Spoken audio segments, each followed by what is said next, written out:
And now, a word from this week's sponsor. Do you have tons of extra money that you'd like to just throw at a role-playing game? Me neither. That's why I've had to kickstart my new game. The Gunbelt is a brand new tabletop role-playing game from Geekster Games. Alien and robot cowboys ride dinosaurs across an interstellar Wild West. These planetary pioneers struggled to survive beneath the smothering rule of the greedy corporatocracy Lewanika. As players, you create characters who must work together as a posse to survive the harsh wilds of the planet Hell, increasing the power of your extraordinary abilities that you possess caused by exposure to the planet's primary resource, a mysterious floating rock called levitite. The Gunbelt is an exciting game that features robots, aliens, cowboys, dinosaurs, adventure, excitement, but no Jedi. They care not for such things.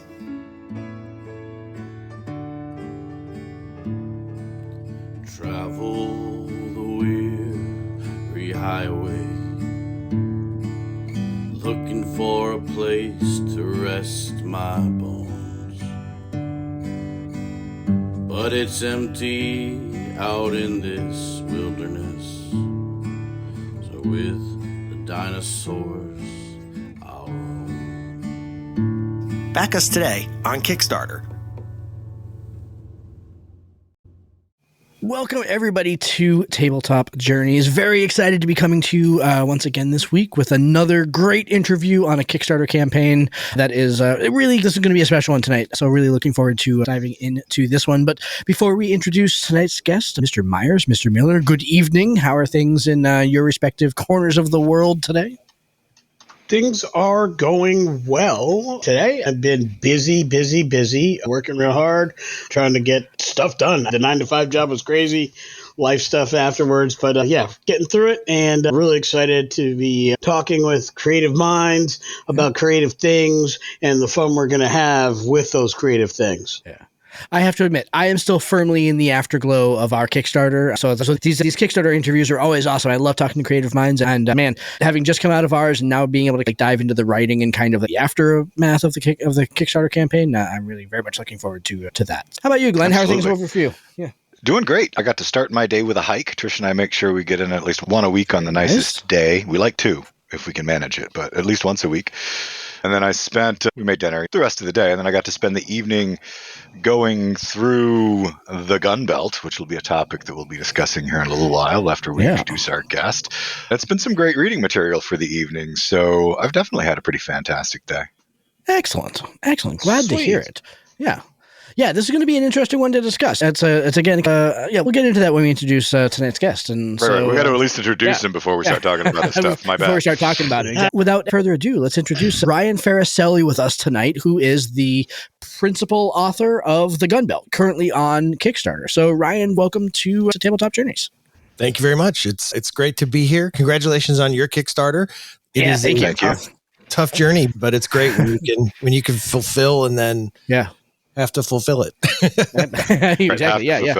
Yeah. I'm not sure how much of our Kickstarter you followed, but this is our first one doing physical books also. So it introduces another fun angle around the distribution side of things that we're lucky we have a really great partner to go ahead and take care of that. Yeah. But it was one of those wrinkles that has become a pleat, if you will. Exactly. Yeah. So before we jump too far off the wagon here, Ryan, give us the overview on what the Gunbelt is and what you're trying to accomplish with your Kickstarter campaign. The Gunbelt is a tabletop role-playing game, and the quick pitch is that it is alien and robot cowboys riding dinosaurs across an interstellar Wild West. That is it at its simplest. I like to think it checks a lot of boxes off.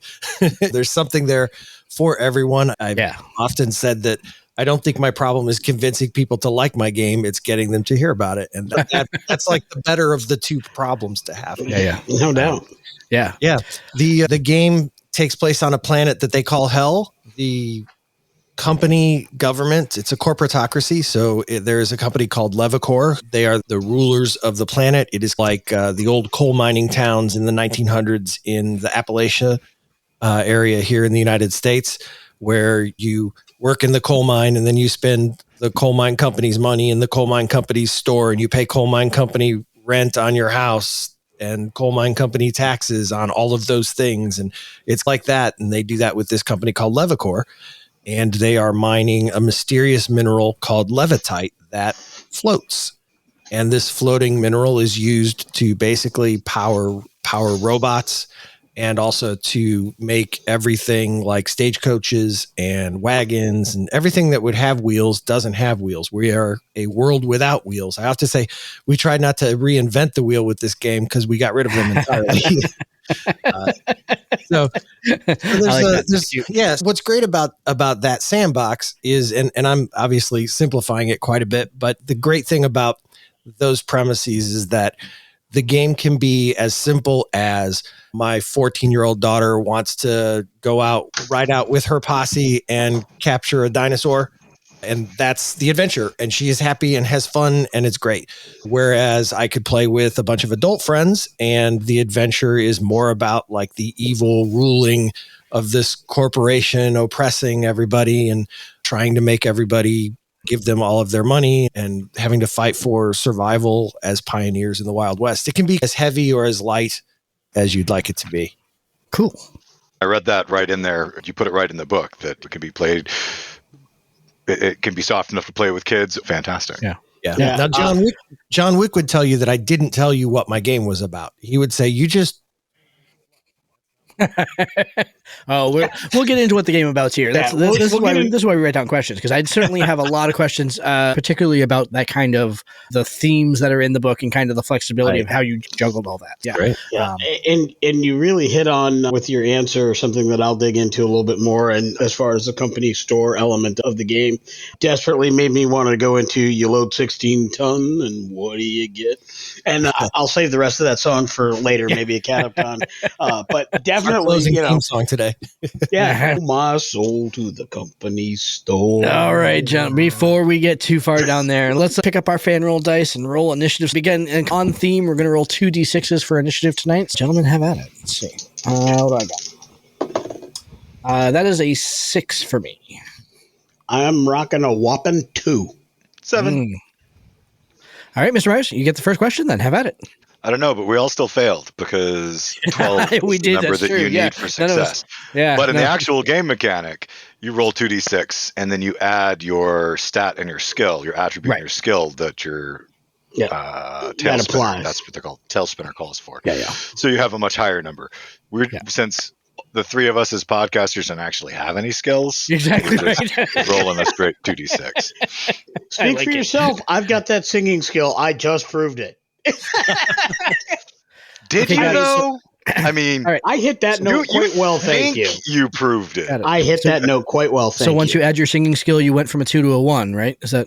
I rolled snake eyes, and I'm at least a 3.5, 4. That's all I'm saying. Out of what? Anyway, let's really try to rein this back in. Train to nowhere. All right, Mr. Myers, have at it. Okay. Ryan, thank you very much for joining us here on Tabletop Journey so we can torture you with questions and ask you questions. Yeah. For my first one of the most interesting things that I've noticed, I think, unless I'm misunderstanding it, so I'm going to ask you to clarify, is that to create your hero, to create your cowpoke, you have multiple species to select from, right? Ancestries.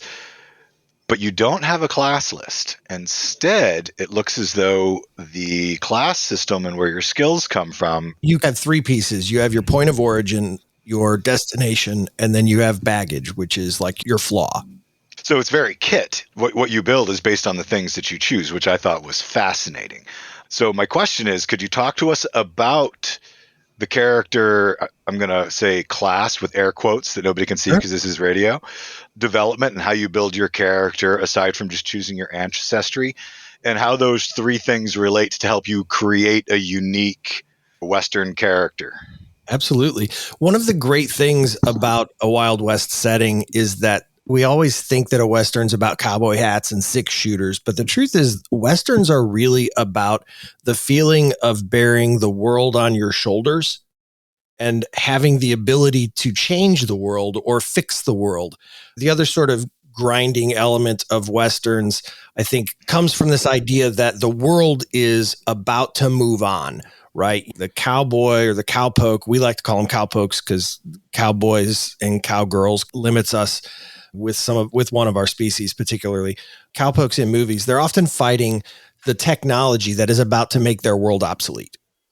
And so those two things, this weight of the world on your shoulders and the weight of the world about to just drop you and leave you behind and steam past you in a locomotive when you're just on a horse, those elements really tie you into this idea of who are you and where did you come from? Because where you're going is going to change.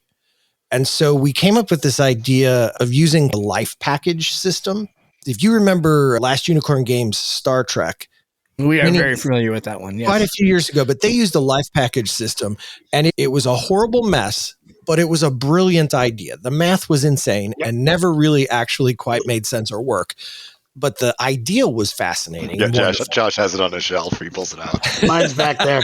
Yeah, it's within our reach. Yeah, it was a super great, fun system, really well done. But that piece of character creation was convoluted, and so we thought we don't need 6 packages, right? Let's just narrow it down to what were you like when you were a kid, or more specifically, what was your circumstance like when you were a kid, right? Because we want to leave the idea of who you were up to the player.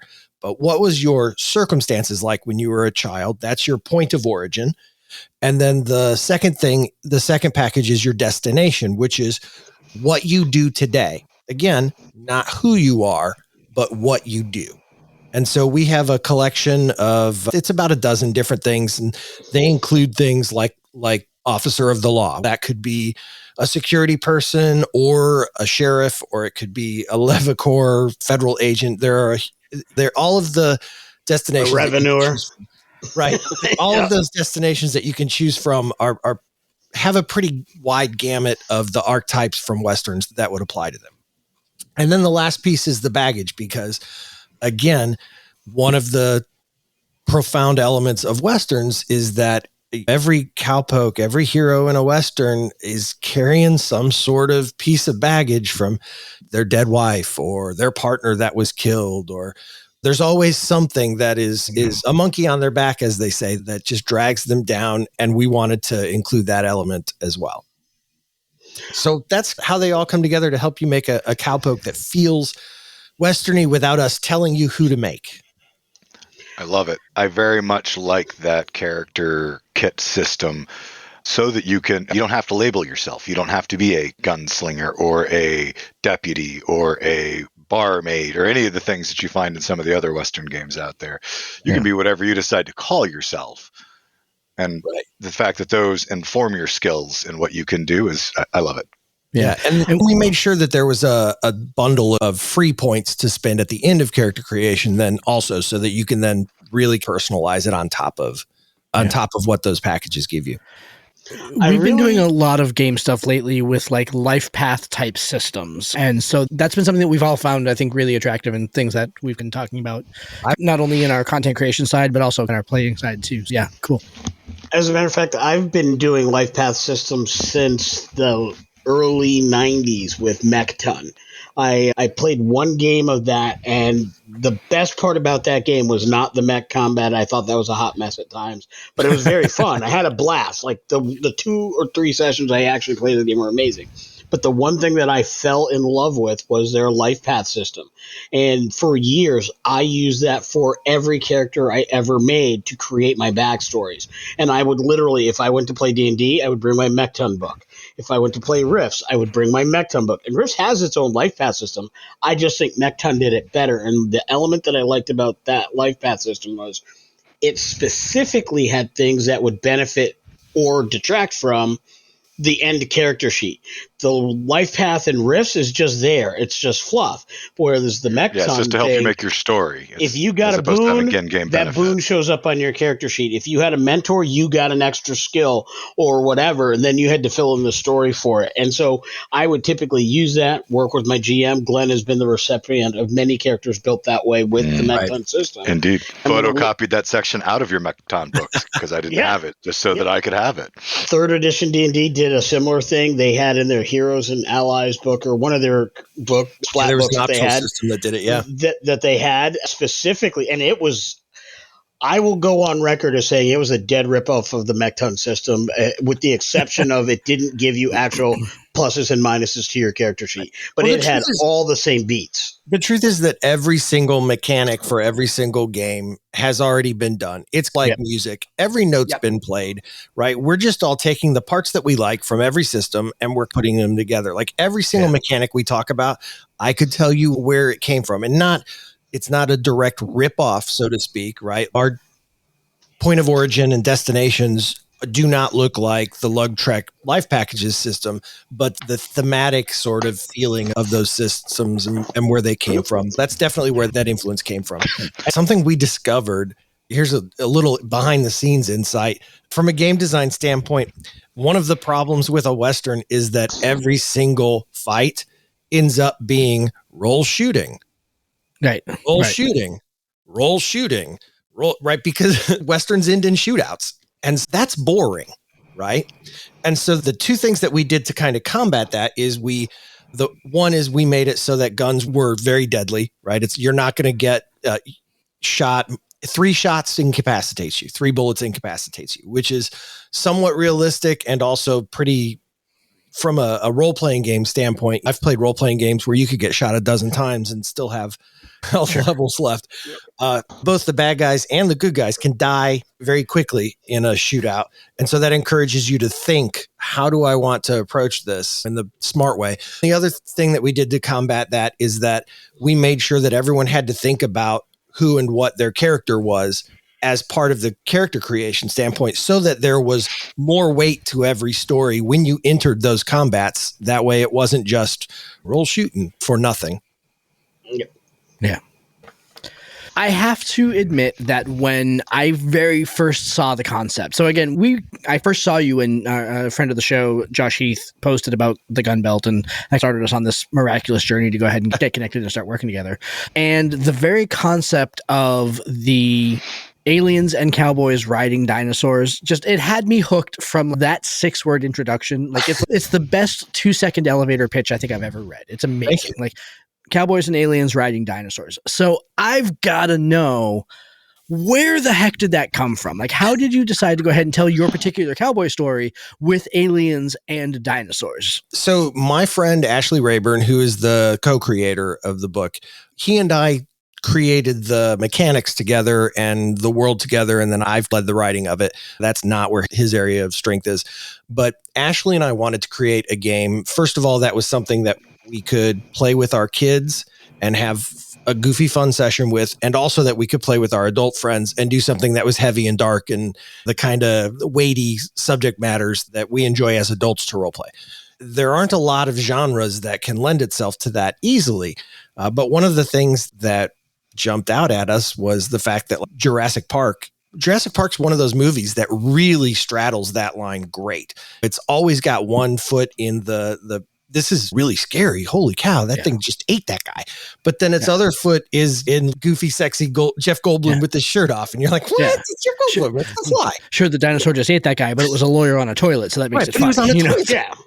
And also at the time, my kid really, and still does, really loves dinosaurs. And so that was part of it. And then Ashley always wanted to make some sort of game that was similar to the old cartoon Brave Star from the 80s. Oh, nice. So those two elements. What a callback. It was Brave Star and Jurassic Park, right? Both properties over 30 years old. And that's where it came from. That's a good mashup. It's not. Yeah, that's a great mashup. I dig that a lot. Yeah. A lot. I mean, I know when I tell him about it that my friend, I call him Wolfgang. His name is Chris Wolfgang, but we all used to work in the same place and there were 1,000 Chris's. So when you got a last name like Wolfgang, why not? Right. Yep. He used to play in my Rifts game. And at one point I had them fighting dinosaurs and he's like, I'm going to ride one. I mean, it's out there. There's already people that want to do this. And I went with Rule of Cool always in that Rifts game. So the next thing, Wolfgang's riding through the streets on the back of a wild Allosaurus. Amazing. Fantastic. Yeah. Nice. Yeah. And I don't think we've had a Brave Star callback on the show for a while. I think that might be the first one. Might be the first. I believe it's the first Brave Star. We've hit quite a few of the cartoons in that area, but Filmation is not one of the ones we call back often. I know we've had Pirates of Darkwater, which came out around the same time. Oh, I love that. Um, Yeah. Yeah, there's a couple that have come out, but Brave Star is not one. I'm sure it's the first one is because until he said it, I had forgotten about Brave Star. Like I was like, oh, It's great. Oh, Brave Star. That's I actually just watched a YouTube Where Toys Came From kind of thing on Brave Star not too long ago, and I just remember the horse and that horse's attitude and that big old blunderbuss gun that the horse had. Like, I love it. I love it. All in. In a little way, we saw Firefly as a bit of a proof of concept that you can do a Western in space. I saw Western and space and aliens. I'm like, oh, Firefly goes this way a little bit. But we don't have spaceships, so it's not as much like Firefly as you could initially think. But also, I wouldn't deny that static elements. I'd love you to go into some of the mechanics of the game a little bit. Fill in the audience, fill us in. This is not a 5e compatible game. This is a different kind of game system, which is wonderful. We love learning and playing different game systems. Not that 5e is bad, but simply we love doing different things also. And we also really love, and it's something that a recent guest, James Hake, has spoken about. Other shows have talked, when your mechanics match your theme and drive the kind of narrative you're looking for, that's important. So with a narrative as strong as the one you've been laying out for us so far tonight, I'd love for you to go into some of the mechanics and how the rules, the play loop as it were, works for the audience so they get a good feel of how that would be and how they would be adjudicating the game. Sure. So typically the main elements of a character sheet, since we're going to talk about mechanics, we'll linger on the character sheet. There are 4 attributes: know-how, finesse, wits, and moxie. There are 12 skills: academics, athletics, burglary, fisticuffs, gadgetry, gumption, presence, shoot, and trailblazing and wild. I did it. You got it. You got it. I have it pulled up, and I was checking you. We don't do gotcha journalism, but I was going to have an internal snicker, but you hit it nicely. I live in a world where if you're not sick of your game yet, then you've not created it. Yeah. Ooh. So basically, it's a binumeral system, which is very old school. I would tell you that there are hints and elements of old World of Darkness to it, in that you would roll your dice and you will take that total and add it to your attribute and your skill. And then that total you want to be 12 or higher. And if you roll a 12 or higher, that is a success. That's your target number.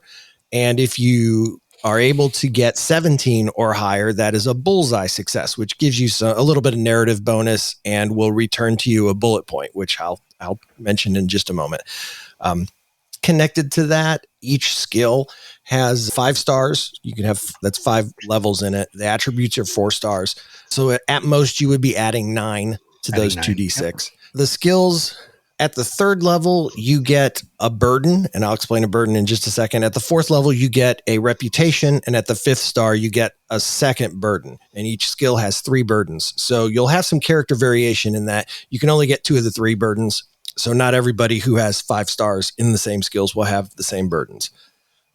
Burdens are like gentle, mystical power. I don't want to say it's magic, because it isn't really magic, but it's a mysterious, mystical power that is caused by overexposure to the mining dust created by levitite. So this mystical mineral that is floating and letting all of these machines float and making these machines work, because they use it as a power device. It also, that dust gets in the air, it gets in people's lungs, it gets in their skin, and eventually some people become what they've coined as a Hellion. And Hellions have burdens, which are these mystical powers that give them a little bit of an extraordinary ability. The thing about burdens is, however, that if you're able to do extraordinary things, then people expect you to do things. And so that's why they call them burdens, because I'm special, but now I got to do crap.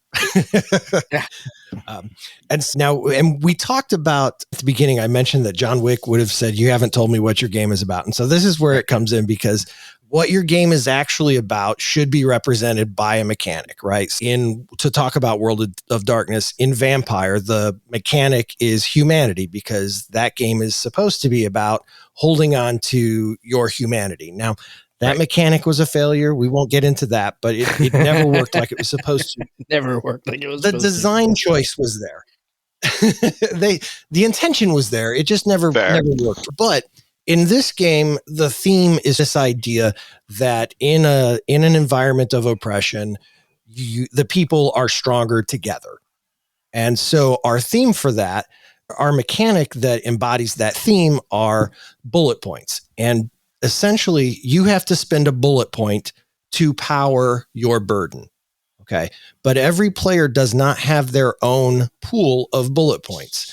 There is one pool that the entire posse shares one pool of bullet points. And so you have to work together, and there's a little bit of a management system of, we don't have a whole lot of bullet points. Do we spend it? Is it worth it to spend it for this power now? Or do I need to save these for later? There's a bit of a commerce to it in that the tail spinner, the storyteller, the DM, whatever you want to call them, we call them tail spinners.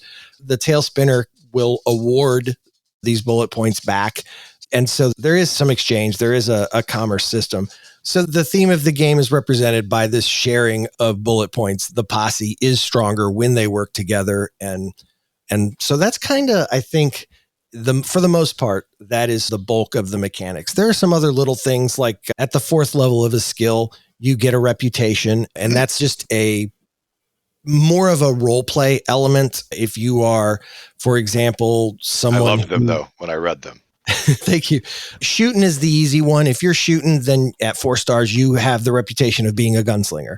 And so when you walk into town, if your character walks into a bar and doesn't want to be messed with, you could tell the tail spinner, hey, my character is a gunslinger and folks should be a little afraid of me. And that's a give and take with the narration. Then as tail spinner, I would make sure that the crowd inside the saloon reacts accordingly. And it can be positive or negative. I can use it against them too. If that same player wanted... Yeah, if that same player wanted to go walk up to a little old lady and get information, I could be like, yeah, but you're a gunslinger. She ain't going to talk to you. She's afraid of you.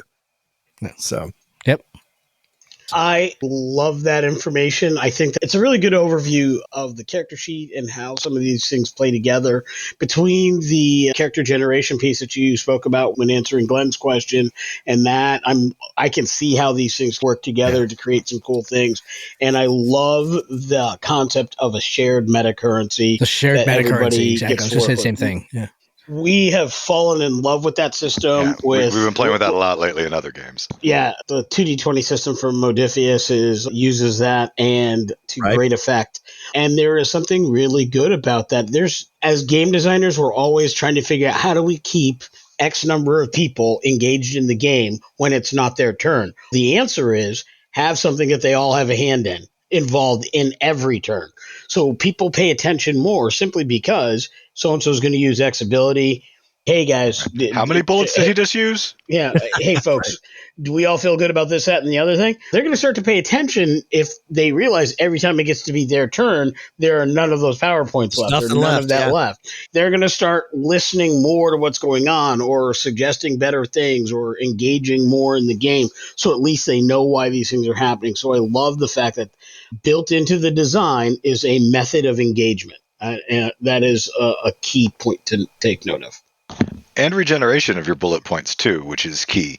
Because the meta currency, if it depletes, then it's not fun anymore, right? Your rules don't just leave it to the storyteller, though the storyteller can award bullet points for all the things one might award inspiration for in other games. I like that there were also straight mechanical triggers in the game that we're going to award bullet points as well. That way, the storyteller can't forget or go through a spate where he's really focused on his notes and his mobs, and he missed 3 people he should have given inspiration to, or a Benny to for Savage Worlds. For any of those systems to work, it really has to go both ways.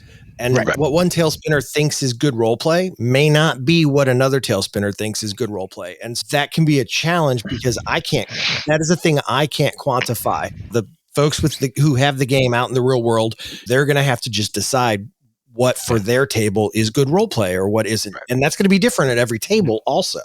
And the truth is it'll be different for every player.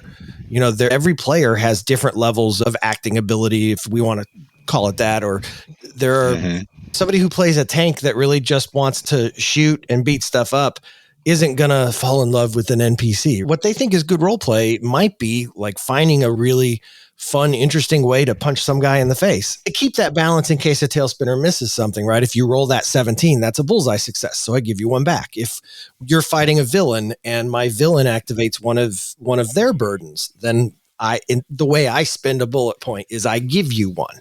And so that keeps it so that in a combat, there is also a rapid give and take going on as well. And it also encourages people to use those powers, which is key so that it's not just roll, shoot, and roll, dodge, roll, shoot, and roll, dodge. Again, it's that there's that challenge of the genre that we're always fighting as well. That's the benefit of the meta currency is you have to use it, right? You have to find some way to go ahead and make it attractive for the players to use as opposed to having them hoard it and save it, right? Yeah. And in Gunbelt, it's built with a max, too. Just like in Star Trek, you can't go over 6 momentum in Gunbelt. You can't go over more bullet points than the number of players plus 1. Correct. Yep. Very good. Yeah. Cool. You read it. Thank you. And that benefits we do our homework, a moderate to, We do. I appreciate it. I love it. Depending on the material, sometimes it's a skimming because to follow the mechanics and get what's going on, you don't need every word, and there's a lot, and there's this much time. But yours was a good read. I enjoyed it. Thank you. I appreciate that. And a gorgeous book, and I'll get to that with my we'll get to that in future questions. But all right, we're going to step aside for just a minute, everybody, and record our Patreon exclusive questions. So make sure you go ahead and go to www.patreon.com/ttjourneys if you want to go ahead and hear that. You'll also hear a brief advertisement, and we will be back with round 2 of questions with Ryan Faracelli. Here at Tabletop Journeys, we've leveled up our game, and we're prepared to make your next roll legendary. We've just started a partnership with FanRoll Dice, and they have over 300 product options to choose from. Gemstone, metal, new liquid core dice, and so much more. Better yet, listeners to the Tabletop Journeys podcast can get 10% off on their orders when they follow the link below and use discount code podcast10. A portion of these purchases come back to us, and this is a great way for you to help support the show.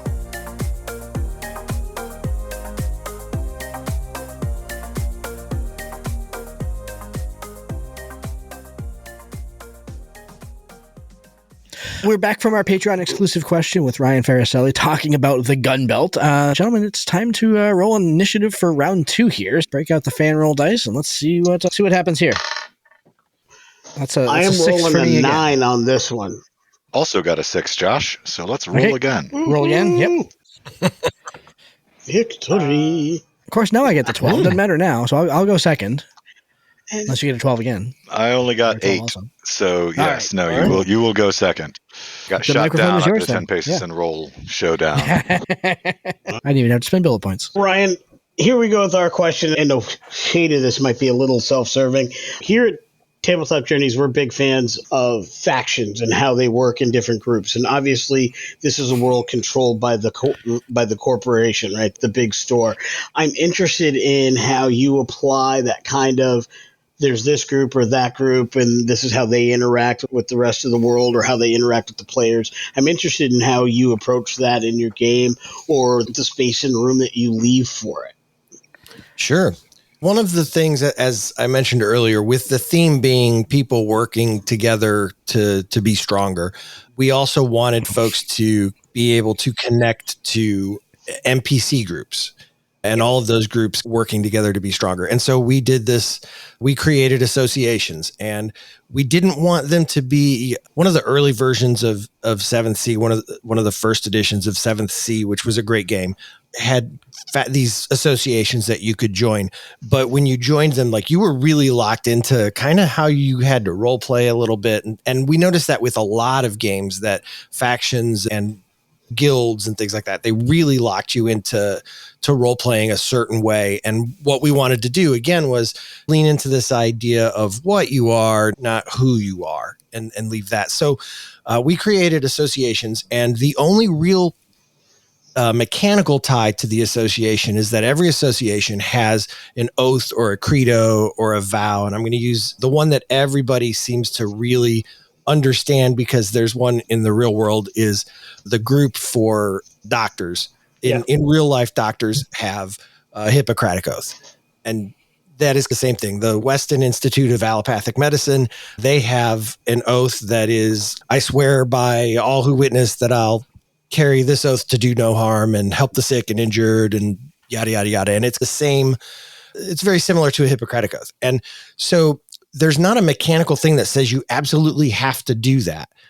But if you are able to abide by that oath, then that's one of the ways that you are awarded experience points at the end of a session.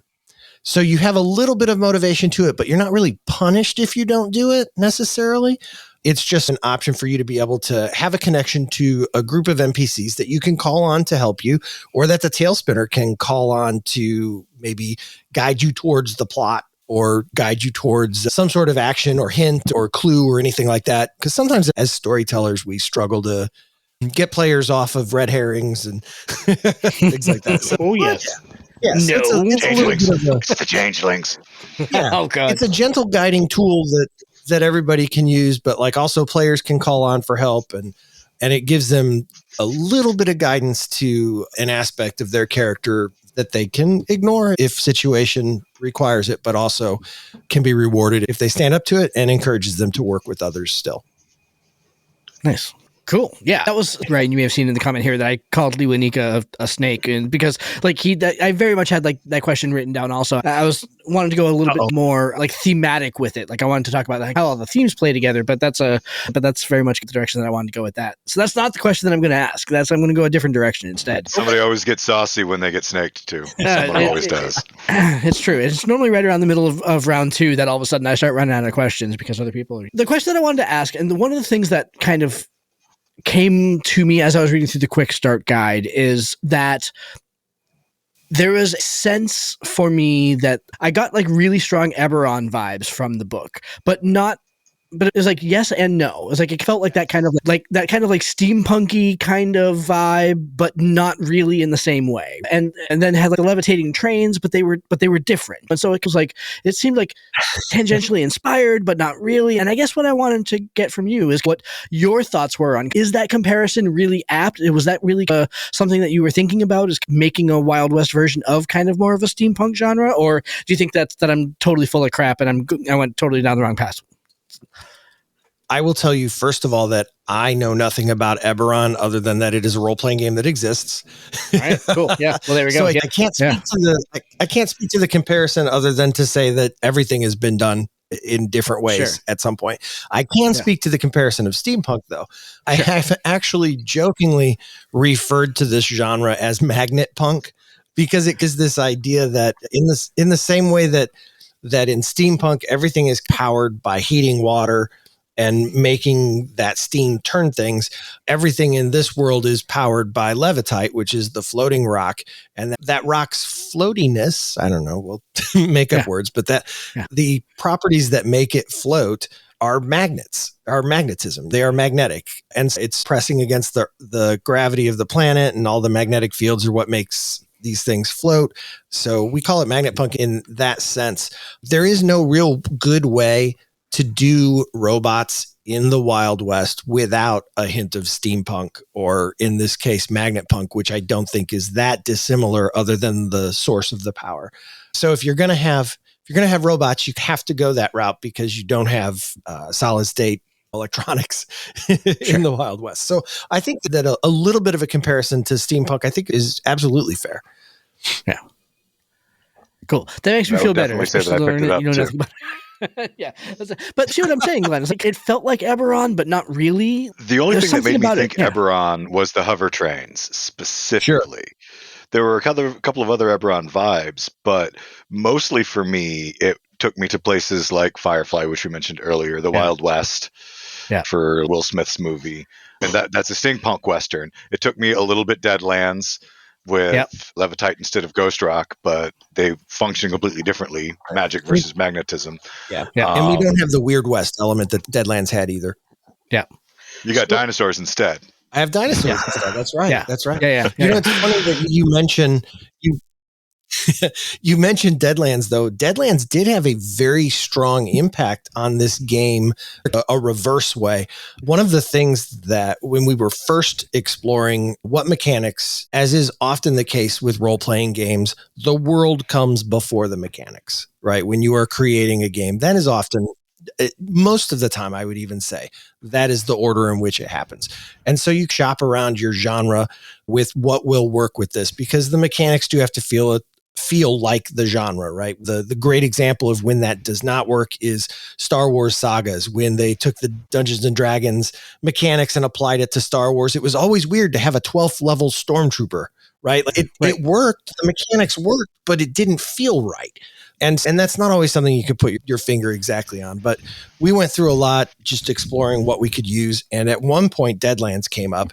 And if you recall, the first edition of Deadlands used either no dice or very little dice. And instead you played poker hands. Yeah. And the problem it was a lot more card based than the current version. Yes. And they had poker chips too. Yeah. And the dilemma that they encountered though, as a publisher, was that for me to run a game for, let's again, using my 14-year-old as an example, for me to run a game for a bunch of 14-year-olds, they had to learn poker and Deadlands. Right. And so they had to actually learn 2 games to play one. Fair point. And poker is not a fast learning game. If people play poker their whole lives and never get good at it. And so that's why the subsequent editions of Deadlands, I believe at least the second edition there was a sidebar that was like, you could play it with poker and this is optional rules to do that. But that's why they all went to dice after that, was because it actually was a big problem as far as learning curve for new players. Yep. And we realized poker is so inherent to the genre of Wild West. What do we do about that? Because it's even difficult to be like, make we don't have gambling specifically as a skill, but at the time we were talking about it, gambling was one of the skills we have. Roll gambling, and it's okay, I rolled a success. Did I win at the poker? Doesn't feel good. So we realized that we didn't want our game to have poker in it, but it needed to have a game played at tables. And so we created this game called Dig. And essentially, Dig is European rules for Go Fish, which are very similar to the American rules for Go Fish, with just a couple of little differences that actually makes it competitive. It actually makes it a little competitive, but the best part about it is that every little kid knows how to play Go Fish. And so if in the middle of a game, they need to have their character gamble at a saloon, they are very familiar with what the game is. And you could, if you wanted to, even actually play a hand of Go Fish and let the fates decide instead of rolling gambling. Because the other thing, unlike poker, is that a game of Go Fish takes about 15 minutes. And poker could take all night. So that's the funny Deadlands connection, is we created, instead of instead of Go Fish, Dig, because it's all mine-based for the mining tech. I love that, and I say that specifically because I'm a person who's terrible at poker. At poker. Objectively bad at poker. And I am so bad. It's one of my favorite people to play with. That was my point. That was my point. I am so bad at it that I am invited to nearly every poker game on planet Earth. ERF on planet Earth. Every single one. People are like, bring that fool this way and make sure we shake him for his pockets. I am telling you, I am so bad. I went to play with a good buddy of mine, Benito, with his family, and his mom is amazing at Texas Hold'em. Really good at Texas Hold'em, and I was done so quick. She's like, honey, you come back anytime you want. I'm like, thanks, Ma. I appreciate that. This is Lewanika's poker face when he gets a good hand. He's spreading his cards and he's trying to look all stern. He's like, yeah, and the audience who's listening to this will see that.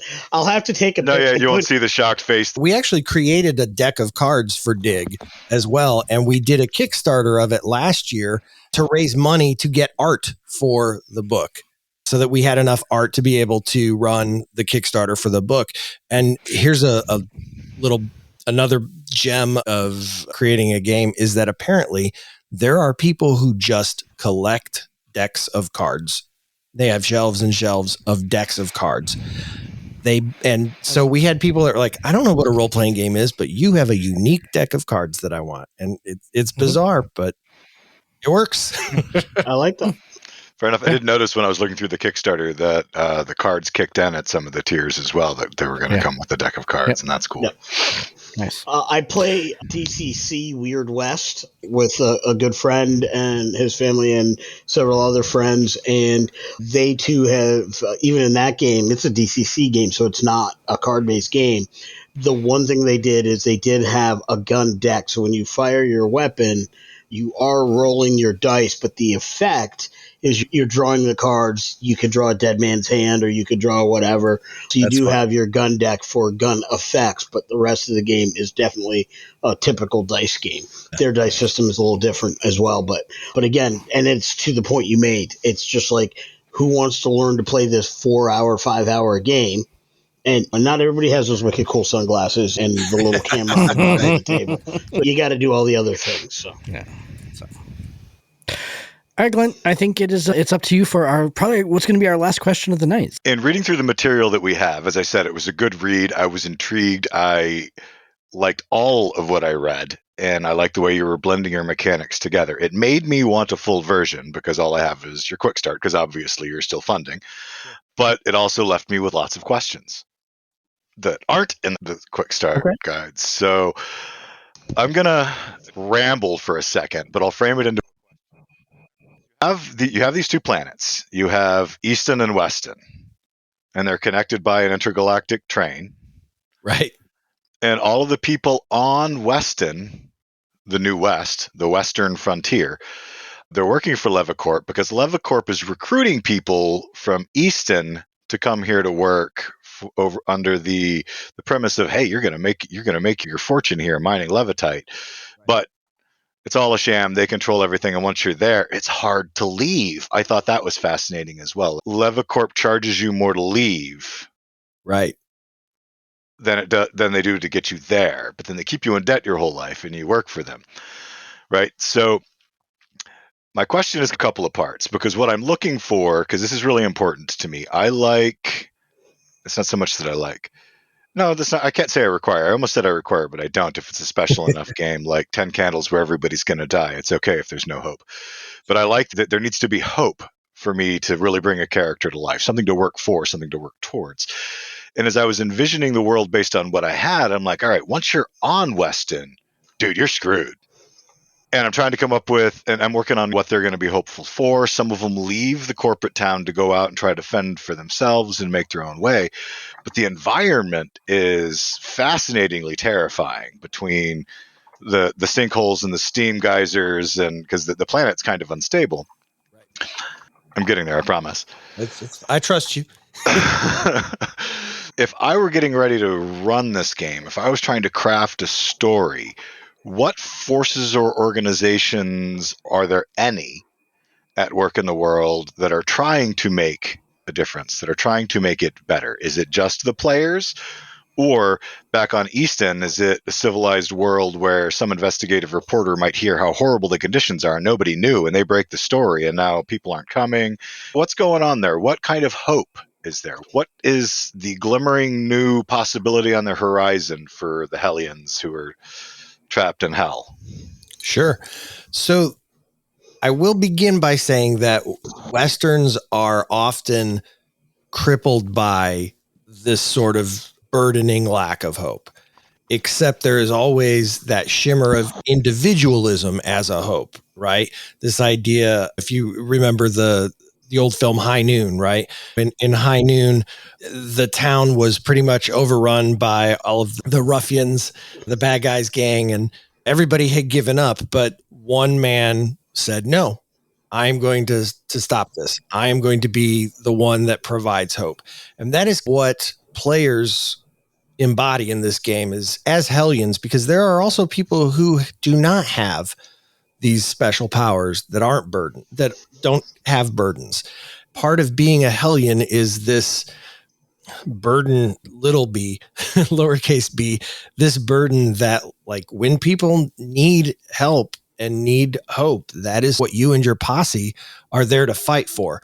Western hope is always very personal, whether that's personal as a posse, as a gang, as a group or whatever, or a small town, or whether that hope is individualized. Just the nature of the genre is that the world is often without hope, but that guy in the town, the sheriff, the 310 to Yuma homesteader who's going to fight to bring the bad guy to the train. At the end of the day, that bad guy is going to maybe get away, or his gang is going to shoot up the town and kill a bunch of people or whatever. But ultimately, that glimmer of hope is found in the posse of heroes. And that's the same thing that's true with the gun belt. And there are certainly associations that folks can play who are fighting for good. One of the groups, they're called the filibusters, and they see Lewanika as corrupt and driven by greed and uncaring about the people that they govern. The filibusters dream of creating a new government or governments on Weston that would replace Lewanika. But that for now, that makes them rebellious revolutionaries. There are also people on Hell who there's a religion called Horizonism. And Horizonists believe that everyone is driven by this destiny to one day into a heaven that is above the planet. And so Horizonists are working together to build a monastery out of wood in orbit above the planet. And so their hope is that one day, when this monastery is finished, they will all be able to go to this monastery and ascend into the heaven in some way that they've not figured out yet. And so there is hope, but it tends to be very localized and individualized amongst the small group. And again, that's a lot of that just lies in the nature of Westerns. Fantastic answer. The hope is going to come from the heroes, which I knew was already a source, but then you still brought me some associations too that bring it home. That was a great answer. Loved it. As you're answering that, it really called to mind some of my favorite Westerns, and the things you mentioned, 310 to Yuma, both the original and the more modern one are fantastic films. Yeah. Amazing. Mm-hmm. But I was also thinking about a lot of very personal stories, and I don't think it's traditionally thought of as a Western, though I think it was very much filmed and staged like a Western. Legends of the Fall comes to mind, where it was about the little and very specific things. That's a very tragic film for any who are not familiar with it or whatever, but the person you think of as going to be the hero of the whole film, spoiler alert for a movie that's probably 30 plus years old, dies, not early, but certainly around or before, just before the halfway point of the film. But it's more about the little bits of hope in the despair that came from all of that lead up. You look at the girl in Rooster Cogburn. It's not the name of the movie, but Rooster Cogburn is the character played by John Wayne and then later played by Jeff Bridges. But in that particular film, there's these little glimmers of hope that's about when one hero, or in this case a posse of heroes, says, no, I've had enough. You think of Sam Elliott playing Virgil Earp, who says, no, I've had enough. This is the law, and we're going to stand for it. In Tombstone, a little more bleak, but even the Wyatt Earp version, it's always, we're not going to win. But by God, when I fail, you're going to know I tried, and that's the hope of the story. Yeah. And I think that's probably the coolest thing about Westerns, something that was lost on me when I was a little kid and I was pretty much forced to watch them. And I didn't think I liked them. But as I got older and my film acumen and my reading acumen got better, and I started realizing what those stories were actually about, then I really started piecing those things together.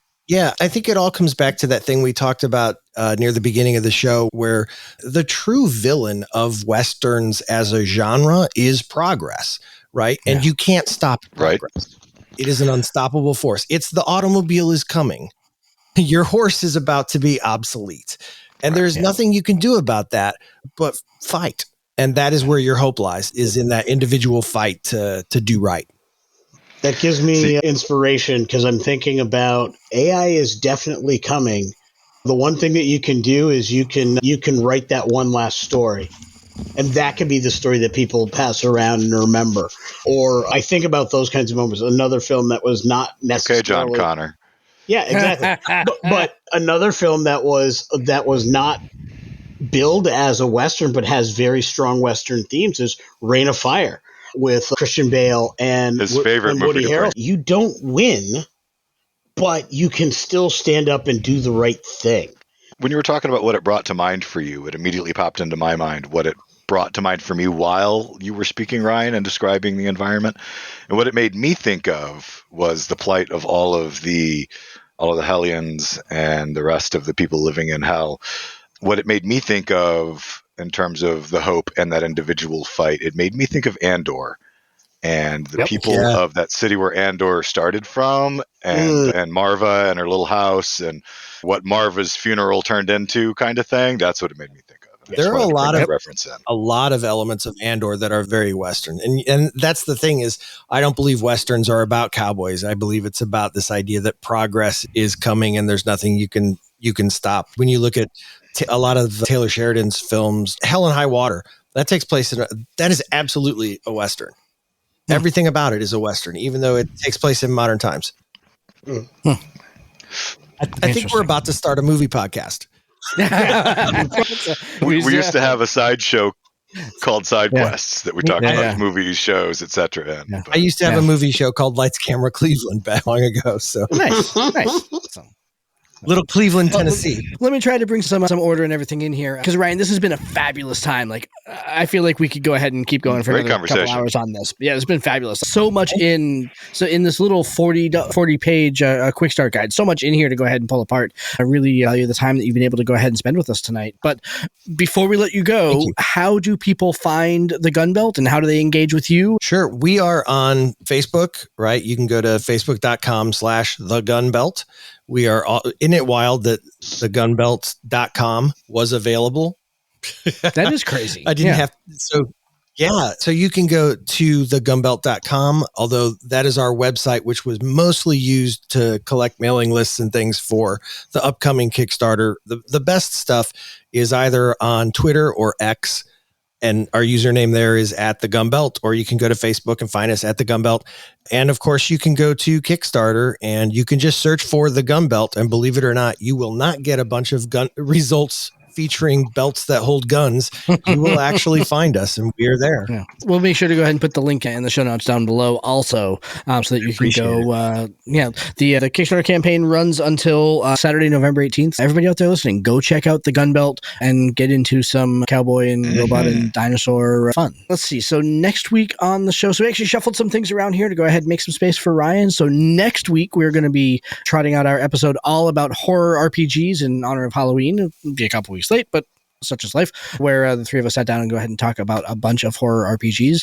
And we are just about to wrap up season 1 of our Star Trek actual play, Star Trek Preservations. That'll be wrapping up here in the next couple of weeks. And then that'll take a little bit of a hiatus until just after the beginning of the year when season 2 begins. Make sure you are subscribed and checking that out, because man alive, Preservations season 1 ends. Lewanika is brutal. Let's just put it that way. It is I listened to the rough cut of it. It is a thing of beauty. It's a thing of beauty. I was proud to be able to help build that cliffhanger. Yeah. That was a good one. That was definitely a good one. Yeah. That is our show for this evening. Ryan Faracelli, thanks so very much for joining us. Everybody out there, go check out the Gun Belt on Kickstarter. So, thank you for having me. Absolutely. Have a great night, everybody. all. Thanks for listening. Have a good night. Thank you for joining us. This has been Tabletop Journeys. We would love to hear your feedback on our show today. Join us at www.ttjourneys.com, where you can subscribe to the blog to leave comments and see all the content that we publish beyond the podcast. You can also stay in touch by subscribing to our Twitter, Tumblr, or Instagram at TT Journeys, joining our Facebook group, Tabletop Journeys, or by sending an email directly to podcast@ttjourneys.com. Our full episodes come out every week on Friday, and every Tuesday features actual play and gameplay showcase episodes. Looking for early access? You can support the show and get episodes before everyone else at www.patreon.com/ttjourneys. Check it out today and see all the awesome benefits we bring to our supporters. Lastly, if you're listening to us on Stitcher, iTunes, Podchaser, Spotify, or Audible, we would really appreciate it if you would like and subscribe to the podcast on that platform. Thank you for listening and for being a part of our growing community.